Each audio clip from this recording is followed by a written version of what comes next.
손님, 도착지에 도착했습니다. 정신 드십니까? 도착? 그래. 내가 대리를 불렀지? 아유, 내 정신이 없어. 그렇게 취한 손님을 부축한 저는 장모님의 집 대문을 두드렸습니다. 몇 분 뒤 안쪽에서 사람이 나오는 소리가 들렸고 저는 보지 않아도 그게 장모님이라는 걸 알 수 있었어요. 아유, 뭐야? 이제 들어오는 거야? 대문 너머로 들리는 중년 여성의 음성이 확실히 저희 장모님이셨거든요. 이윽고 대문이 열린 순간 저는 충격적인 광경을 마주할 수밖에 없었습니다. 자기 대체 뭐야? 술을 왜 이렇게 많이 마셨어? 장모님이 애교 넘치는 목소리로 그 남자를 반기더군요. 장인어른 앞에서는 한 번도 보인 적 없던 환한 장모님의 미소를 보며 저는 둘의 관계를 확신할 수밖에 없었습니다. 나 좀 술을 많이 먹었어. 취한다. 그러게 뭘 이렇게 많이 마셨어? 어디 갔었어? 몰라. 그냥 어디 갔지. 기사님, 이 사람 어디서 오는 길이에요? 갑자기 제게 질문을 하는 장모님 때문에 저는 너무 놀라 심장이 떨어지는 기분이었지만 티는 내지 않았습니다. 예? 어디서 오냐고요? 저 강남에 있는 땡땡 술집입니다. 겨우 목소리를 변조해 한마디를 하면서도 혹시나 내 목소리를 알아들으실까, 나를 알아보실까 겁이 났지만 다행히 장모님은 저를 전혀 알아보지 못하셨습니다. 그리고는 둘이서 만담을 하듯 얘기를 떠들더군요. 뭐야, 거길 갔어? 아니, 거기가 얼마나 비싼데 거길 가서 술을 마셔?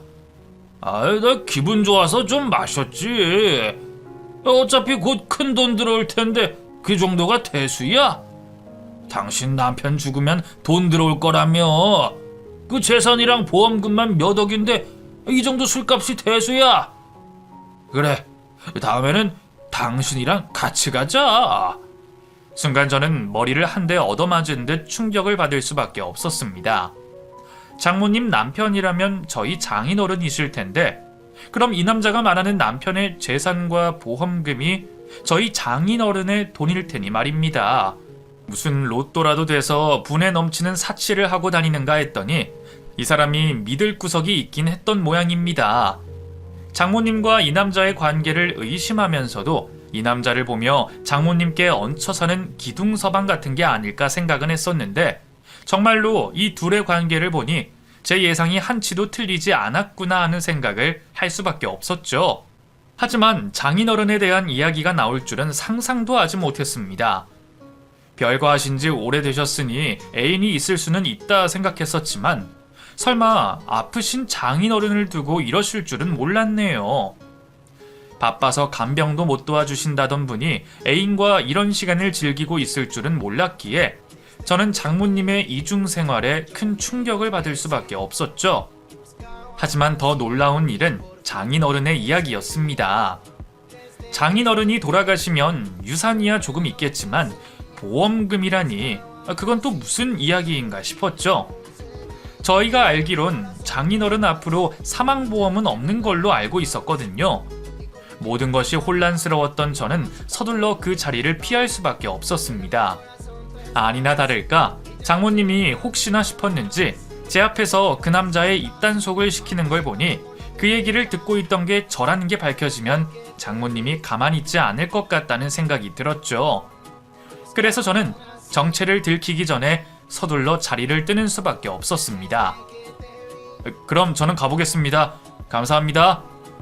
다행인지 저를 끝까지 알아차리지 못하는 장모님 덕분에 저는 아무런 위험 없이 그 집을 벗어날 수 있었습니다. 그리고 한참 동안 쉬지 않고 뛰어서 그 동네를 벗어나게 됐죠. 너무 큰 충격을 받아서인지 그날은 도저히 더 일을 할 수가 없었던 저는 막차를 타고 집으로 돌아가게 됐고 이미 잠들어 있는 아내의 얼굴을 보며 어렵게 눈을 붙이려 했습니다. 하지만 아까의 그 일들이 너무 생생해서 도저히 잠이 오지 않았죠. 보험금이 대체 무슨 이야기일까 곰곰이 생각해보던 저는 오래전의 일이 떠올랐습니다. 저와 아내가 결혼하던 그때 장모님을 만나고 나서 벌어졌던 그 일 말이죠. 그때 장모님은 저 모르게 제 동의도 얻지 않고 저를 보험 상품에 가입시켜 두셨습니다. 저는 서류 한 장 받지 못했지만 보험 설계사인 장모님 혼자 일을 벌이셨죠. 우연히 제가 가입한 적도 없는 보험이 있다는 걸 알게 된 제가 그게 장모님 짓이라는 것을 알고 그때 일로 아내가 장모님과 크게 싸워서 난리가 나기도 했었습니다. 결혼식에 부르지 않겠다며 한바탕 소동이 있었죠. 그 와중에 장모님은 제 탓이라며 미안하다는 말 없이 보험 해약만 하셨고 저도 좋은 게 좋은 거라 생각하며 그 일을 더 문제 삼지는 않았었습니다.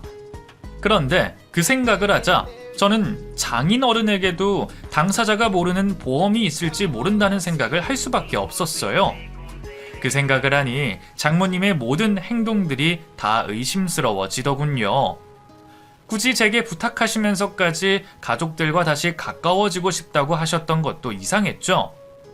그때야 나이가 들고 세월이 흐르니 가족의 정이 그리우신가 보다 생각했지만 그 가족들 몰래 어린 애인까지 두고 사시는 장모님을 알고 나니 그분이 과연 아내와 장인어른을 생각이나 하고 계실까 의심이 들었습니다.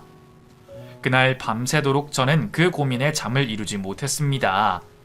누구보다 빨리 아내에게 상황을 알려야 한다는 걸 알면서도 그 일로 또다시 어머니에게 상처를 받게 될 아내의 걱정에 쉽게 입이 떨어지지 않았죠. 결혼하고서야 친정엄마의 사랑을 받아본다며 좋아하던 아내였는데 지금도 장인어른이 쓰러지시고 바빠서 간병을 도와주지 못하신다는 장모님의 말을 철석같이 믿고 있을 아내에게 제가 본 일을 어떻게 쉽게 전할 수가 있을까 싶었습니다. 출근을 해서도 하루 종일 고민만 하다가 일도 손에 잡히지 않고 이럴 거면 그냥 빨리 얘기를 하는 게 낫다 싶었죠. 결국 저는 회사에 반차까지 내고 집으로 다시 돌아올 수밖에 없었습니다. 어머, 당신 이 시간에 웬일이야? 근처로 외근이라도 나온 거야?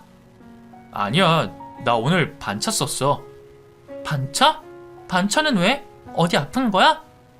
아니, 그게 아니라 당신한테 꼭 해야 할 이야기가 있어서. 얘기를 할 거면 퇴근하고 저녁에 하면 되지. 뭐하러 반차까지 냈어? 고민하다 보니 머리 아파서 일이 되지도 않고 당신한테 얘기할 거면 조금이라도 일찍 얘기해야 할 것 같아서. 심각한 얘기야? 무슨 얘긴데 이렇게 심각해? 나 좀 걱정되려고 그러네? 당신 뭐 빚이라도 진 거야? 그게 아니라 나 사실 어제 장모님 댁에 다녀왔어. 어제? 어젯밤에? 왜? 엄마한테 무슨 일 있대? 그게 아니라 그쪽으로 대리운전 콜이 잡혔거든. 내가 어제 마지막 손님으로 중년 남자 한 분을 태웠어. 그 손님이 이상하게 장모님 주소로 콜을 잡았더라고. 처음에는 손님이 주소를 잘못 찍었나, 친척인가? 아니면 장모님이 이사를 가셨을까, 별 생각을 다 했는데 가고 봤더니 장모님이랑 그 남자랑 아는 사이인 거야. 제가 거기까지 이야기를 했을 때 아내는 얼굴이 구겨지며 충격을 받으면서도 담담한 척 말을 했습니다. 엄마 애인이었구나. 그래, 그럴 수 있다는 생각은 했어. 엄마 아빠 둘이 말이 별거지 남이나 다름없잖아.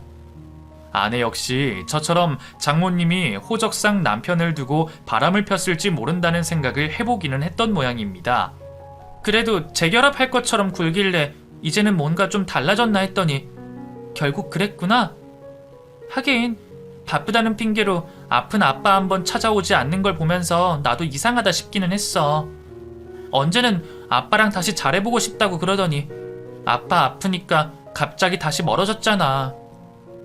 그래서 생각은 하기는 했지만 정말 괘씸하네. 그렇다고 내가 엄마 인생을 종용할 것도 아니고 앞으로 각자 인생 살면 되는 거지. 나는 아빠만 무사하면 그만이야. 근데 여보, 그게 문제가 아니야. 내가 거기서 정말 충격적인 이야기를 들었거든. 장모님이랑 그 남자가 아무래도 장인어른 재산에 욕심을 내는 것 같아. 장인어른 앞으로 보험이 있다는 얘기도 들었거든. 저는 최대한 아내가 충격을 덜 받기를 바라며 조심스럽게 어제 있던 이야기를 전하게 됐습니다. 제가 장모님 집으로 콜을 받고 당황했던 것부터 내비게이션에 찍혀있던 주소들과 사치의 흔적들, 그리고 얼굴을 가리고 그 집 대문을 열고 그들이 나눈 대화를 들은 것을 전하며 저는 짐작이지만 제가 생각하는 의심을 아내에게 이야기했습니다. 전에 장모님이 내 동의 없이 보험 들었던 거 기억나? 그때 당신이 장모님 결혼식에 안 부를 거라고 싸우고 그랬었잖아. 그때도 장모님이 그러셨는데 그럼 2번도 가능하지 않을까? 어쩐지. 사실 전에 엄마가 아빠한테 보험 가입하라고 얘기를 꺼낸 적이 있었어. 당연히 아빠는 보험 같은 거 뭐 필요하냐고 됐다 그랬지만 엄마가 엄청 끈질기게 얘기를 했었거든. 죽으면 자식한테 물려줄 돈은 있어야 하지 않겠냐고. 그러는 소리를 내가 듣고서 나도 아빠 죽고 받는 돈 필요 없다고 막 화를 냈었어. 그래서 이야기는 더 못했지만 그 얘기만 봐도 엄마가 무슨 생각이 있기는 했다 싶었지. 제가 몰라서 그랬지 그 전에 이미 보험 얘기로 식구들 간에 다툼이 있었던 모양이었습니다. 장인어른 성격에 보험을 들려고 하셨어도 장모님에게 들지는 않으셨을 테고 아내 역시 사망보험금 운운하는 장모님께 동의하지 않았을 겁니다. 그래서였을까 장모님이 혼자 그런 일을 벌였을 수도 있겠다는 생각이 들었죠. 결국 저희는 아버님 앞으로 들어있는 보험을 확인하기 위해 알아보기 시작했습니다. 그리고 정말로 장인어른 앞으로 보험이 들어있다는 사실을 알게 됐죠. 그런데 이상하게도 그 보험은 보통의 보험들과 많이 달랐습니다. 실질적인 질병으로 보상받을 확률은 현저히 적은데 사망 시에 나오는 보험금만 큰 사망보험이더라고요. 그걸 보면 처음부터 가입할 때 사망보험을 탈 작정으로 가입이 되어 있다는 게 확실해 보였습니다. 심지어 가입 시기를 보니 장인어른이 쓰러지기 몇 달 전인 것으로 보아 장인어른의 건강이 나빠지는 걸 보고 보험을 가입시킨 게 아니었을까 싶은 생각이 들었습니다. 가족들도 아무도 모르고 당사자도 모르고 있던 보험을 누가 가입시켰을까 하는 것은 찾아보지 않아도 확실한 일이었지만 역시나 범인은 장모님이셨네요.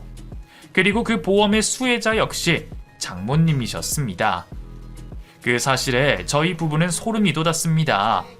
대체 뭘 원해서 이런 일을 벌였을지 가족들 몰래 이런 일을 꾸민 장모님이 무서워지기까지 했죠.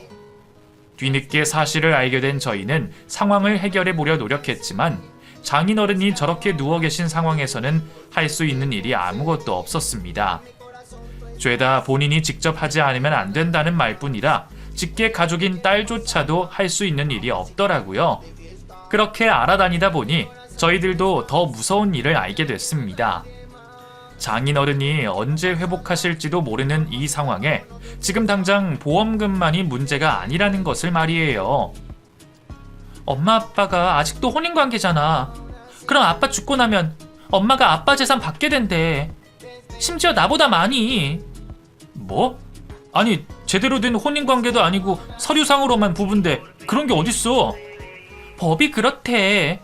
별거 중이던 재혼이던 일단 법적으로 부부라면 배우자가 1.5의 재산을 가져간다는 거야. 자식들은 일식 받게 되고.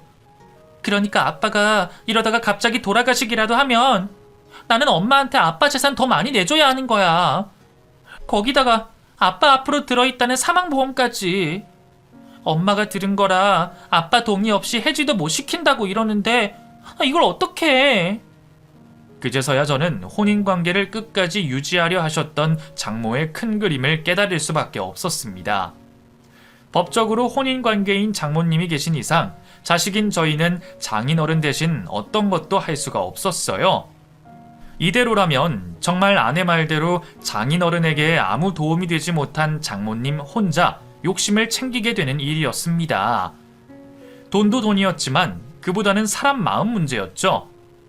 나 엄마가 아빠 돈 가져가는 꼴은 못 봐. 아빠 목숨값 받아가는 것도 못 보고.